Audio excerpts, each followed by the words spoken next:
Power sharing tensions within the Karnataka Congress has once again sparked intense political speculation. While the internal tug of war between Chief Minister Siddaramaiah and Deputy Chief Minister D.K. Shivakumar continues to make headlines in the political circles, are now abuzz with talk of a possible third power center emerging within the party. Minister Satish Jarkioli is increasingly being viewed as a key figure, positioning himself strategically amid the ongoing leadership uncertainty.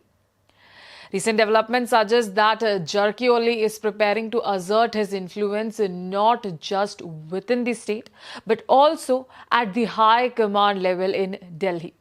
Satish Jarkioli has already visited Delhi twice, accompanied by close MLAs and district Congress committee presidents. Now, around the budget session period, he has once again headed to the national capital. Political observers believe these visits are not routine, but carefully timed moves amid at strengthening his equation with the central leadership. Adding further intrigue, sources within the party indicate that preparedness are underway for another round of interstate tours by his supporters. Insiders suggest that these tours could serve as a signal of alternative leadership readiness. The message being conveyed, many believe, is subtle but strategic, that there is another capable leadership option within the Karnataka Congress. Curiosity has grown even stronger after reports surfaced that Satish Jarkioli has begun making efforts toward the KPCC president post.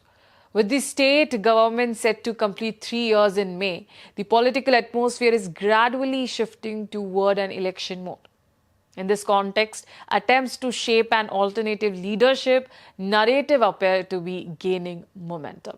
Meanwhile, amid speculation over possible leadership change, Chief Minister Siddaramaiah has shifted focus towards governance. After a brief pause, he has resumed marathon pre-budget meetings and administrative reviews.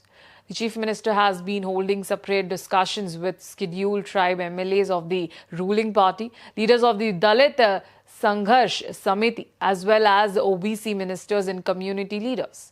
These targeted consultations are seen as an effort to consolidate social coalition and strengthen grassroots political messaging.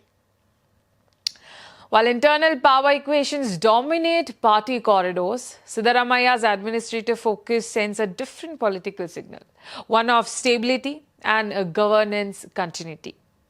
As Karnataka politics move towards a crucial phase, the question remains, is this merely routine internal coordination, or is a third power center truly taking shape within the Congress? The coming weeks may provide clearer answers.